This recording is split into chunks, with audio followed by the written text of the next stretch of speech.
Em Minas Gerais, até o momento, a gente tem mais de 16 mil casos confirmados, sendo desses, 8 mil estão em acompanhamento e 7 mil já estão recuperados e cerca de 400 óbitos. Converso agora com o governador de Minas, Romeu Zema. Governador, bom dia. Primeiramente, muito obrigado por ter tirado um pouquinho do seu tempo para conversar com a gente aqui no Jornal Tribuna do Leste. Bom dia, João Vitor. Bom dia a quem nos está escutando aí. É um grande prazer estar aí com você. Para a gente começar, governador, qual que é a avaliação que o senhor faz do combate ao coronavírus aqui no estado? João Vitor, a situação ideal era que nós não tivéssemos tido nenhum caso e nenhum óbito. Mas nós sabemos que, infelizmente, não é possível, num país do tamanho do Brasil, nós termos uma situação assim. Mas a situação de Minas Gerais, se comparada à de outros estados, ela é muito, mas muito melhor. Nós já tivemos no Brasil um número de óbitos que está aí se aproximando de 40 mil, e Minas Gerais, que tem 10% da população, como você disse, está agora com cerca de 400 óbitos. Então, fica muito claro, nós temos 10% da população e 1% dos óbitos. E com relação aos casos, a situação é semelhante.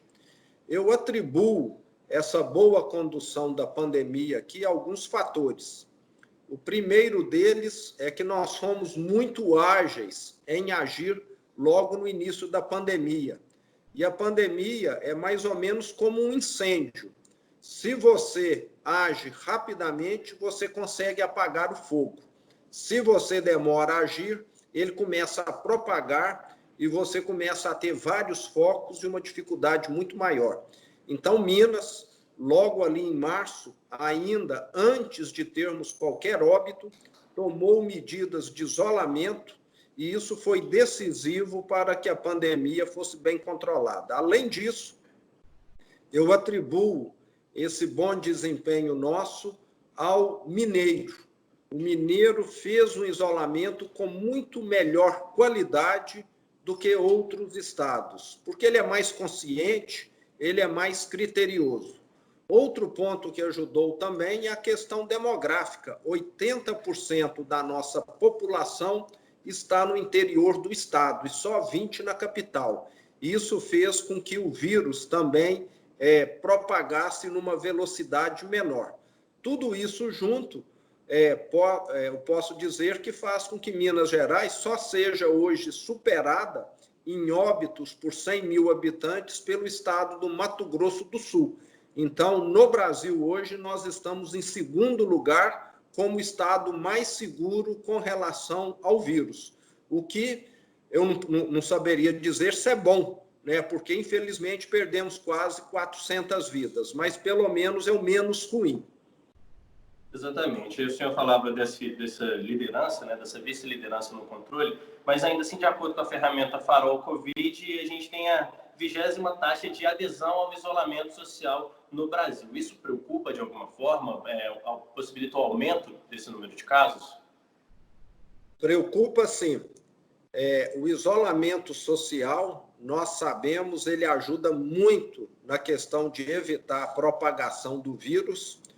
E talvez até por essa questão demográfica, eu já tive me aprofundando no assunto, nós temos muitos mineiros que diariamente vão para a zona rural, para a sua propriedade ou trabalham na zona rural, e isso acaba fazendo com que a mobilidade aqui seja maior do que em outros estados. Mas eu tenho dito que nós ainda não vencemos a batalha contra o coronavírus, que a guerra ainda vai ser longa, e que nós temos de, quando possível, adotarmos o isolamento social e, quando não possível, o distanciamento, as medidas de higienização, o uso de máscara, inclusive porque os casos têm crescido muito nos últimos dias e isso nos preocupa muito.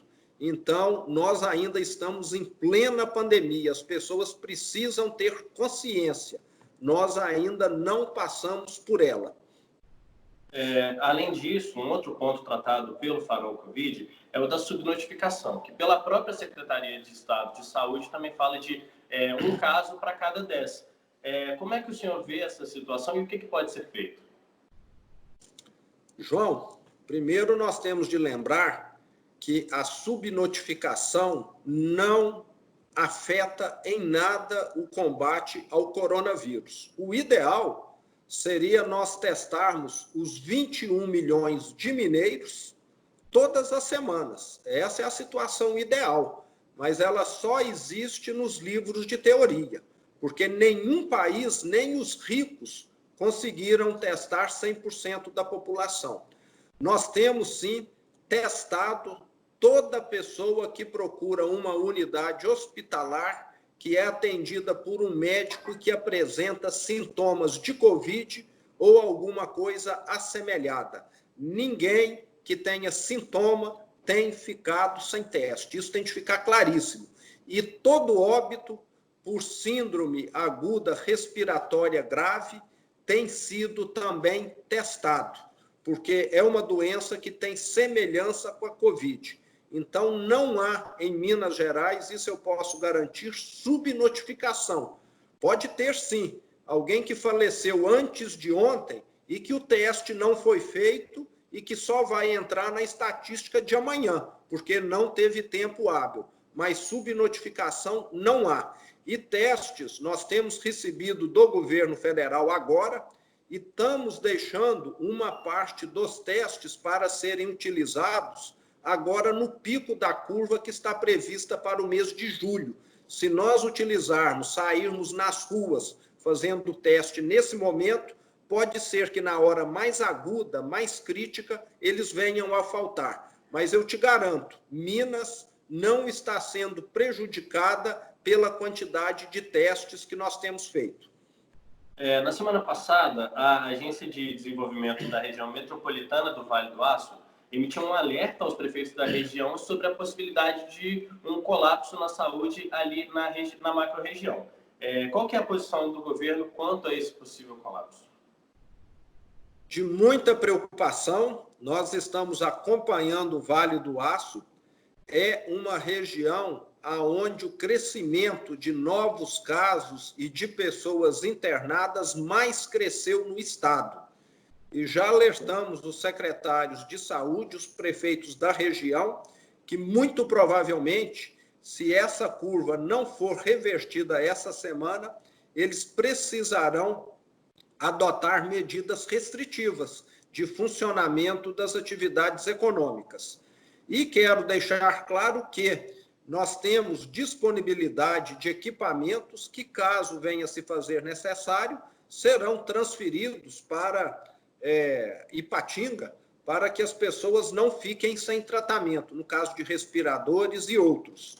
Mas é uma situação que nos preocupa muito. Ali naquela região, a pandemia cresceu muito mais do que no restante do estado. Com toda certeza, alguma coisa não foi bem conduzida ou de forma adequada ali.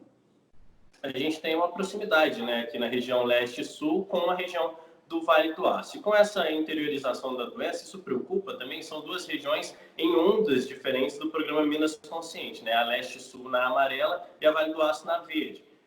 Isso preocupa também de alguma forma, essa possibilidade de ir para outras regiões? Preocupa sim. É lógico que a proximidade é um fator que aumenta o risco, porque as pessoas viajam muito mais para cidades a 100 quilômetros de distância do que a 500.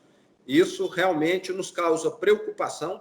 Nós temos aqui acompanhado muito de perto essa propagação do vírus e tudo indica que nós vamos ter o pico agora no mês de julho.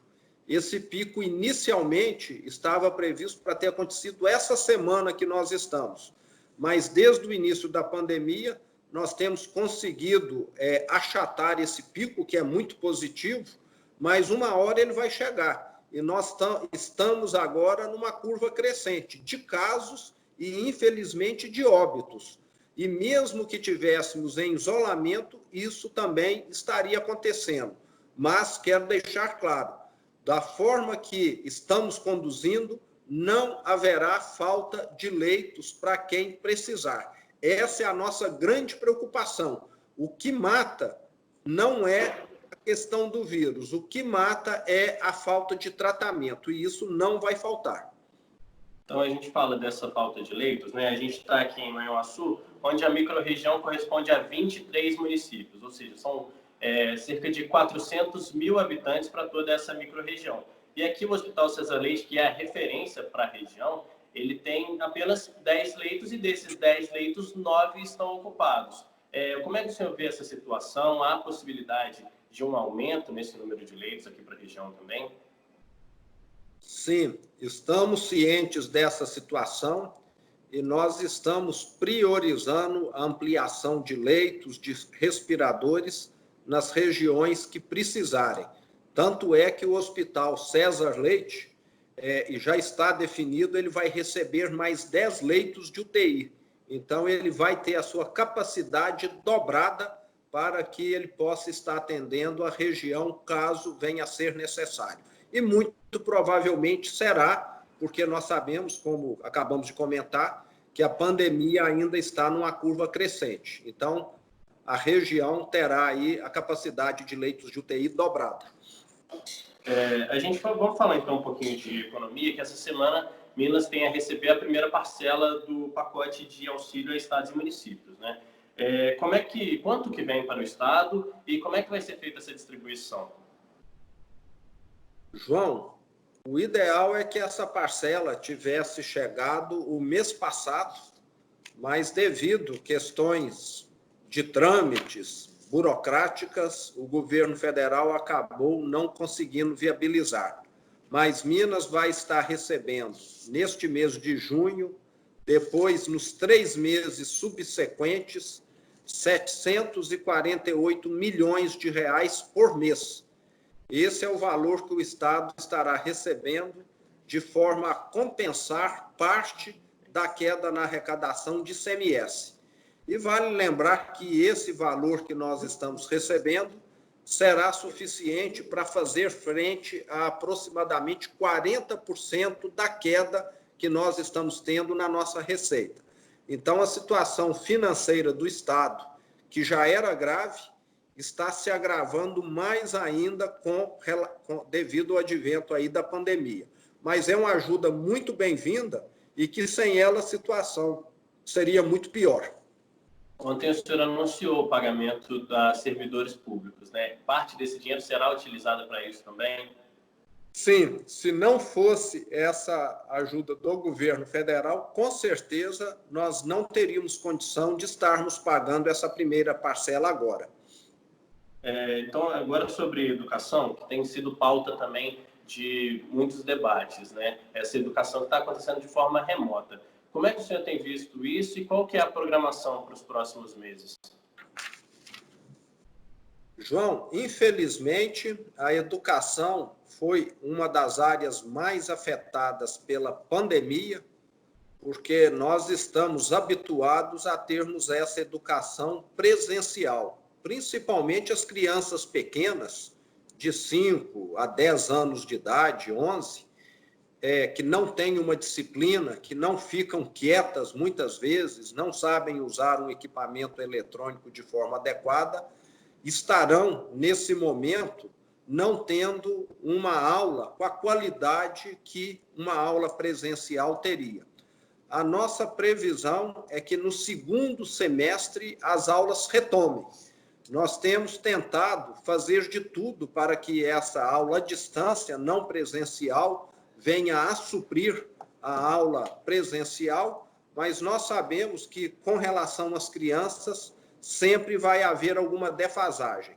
E, por esse motivo, já estamos, inclusive, planejando aula de reforço, porque elas serão necessárias quando nós viermos a ter as aulas novamente. Mas estamos aqui acompanhando a pandemia.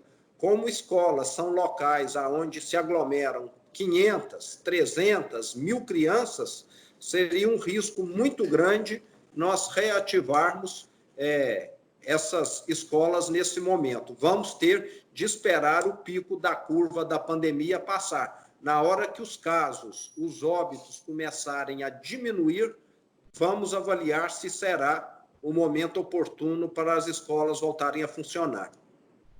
Quando o senhor fala sobre crianças, a gente pensa também nos adolescentes e certamente no ensino médio e o Enem, né, o Exame Nacional do Ensino Médio. Como é que o senhor vê esse debate que aconteceu também ao longo do último mês sobre o adiamento do Enem e esse trabalho feito com os estudantes do ensino médio? João, nesse momento em que a situação está totalmente atípica, eu sou favorável a se adiar esses tipos de eventos, porque seria, do meu ponto de vista, não adequado estar tendo aglomeração de pessoas. Inclusive, a própria eleição, eu questiono se seria o momento de estar acontecendo a eleição, porque é um momento totalmente atípico e, do meu ponto de vista, cabe ao setor público dar o exemplo. Então, eu sou favorável a adiar para o momento oportuno. Governador, para a gente encerrar, qual que é a mensagem que o senhor deixa hoje, como mineiro, para o povo mineiro? João, eu queria pedir a todos que estão nos escutando, assistindo, que continuem fazendo aquilo que estiver ao seu alcance no que diz respeito a evitar risco. Quem puder ficar isolado, que fique. Se é alguém de grupo de risco, que fique em casa, que peça outra pessoa da família para fazer alguma atividade externa, como compra, como alguma coisa fora de casa, porque nós já vimos que o vírus ataca principalmente essas pessoas onde a taxa de mortalidade é muito maior. E para aqueles que já estão trabalhando, que estão saindo de casa, que façam as medidas de distanciamento, de usar máscara, a higienização, os protocolos do Minas Consciente estão... Ligação caiu. Voltou? Que façam tudo que está ao nosso alcance, porque essa situação vai perdurar. Nós não vamos ficar livre do vírus. Muitas pessoas acham que a pandemia já acabou, mas o pior ainda está por vir. O pior, como eu disse, serão esses próximos 35 dias, que nós vamos ter um crescimento bastante grande no número de casos. Então, todo cuidado é pouco. E peço às pessoas que se informem, eu estou presente nas redes sociais, dando as informações continuamente, no Facebook, no Instagram, no Twitter. Então, é só as pessoas que hoje a facilidade é grande estarem acompanhando. Nós precisamos lembrar, o vírus ainda está aqui conosco e a guerra está longe de ter terminado. Minas está indo bem, mas ainda tem de fazer muito para poder concluir com êxito esse combate. Então, eu peço a todos os mineiros que fizeram tão bem até o momento, que continuem com esse espírito de luta, com essa boa vontade, com essa consciência, que dessa maneira nós vamos conseguir fechar a pandemia como um dos estados que melhor conduziu. Governador, mais uma vez, muito obrigado por ter tirado um pouquinho do seu tempo para conversar com a gente aqui no Jornal Tribuna do Leste. As portas estão sempre abertas para o senhor. Eu é que agradeço. Um bom dia aí a todos. Foi um prazer estar com vocês. Um abraço. Conversei com o governador Romeu Zema, governador de Minas Gerais, para o Jornal Tribuna do Leste, João Vitor Nunes.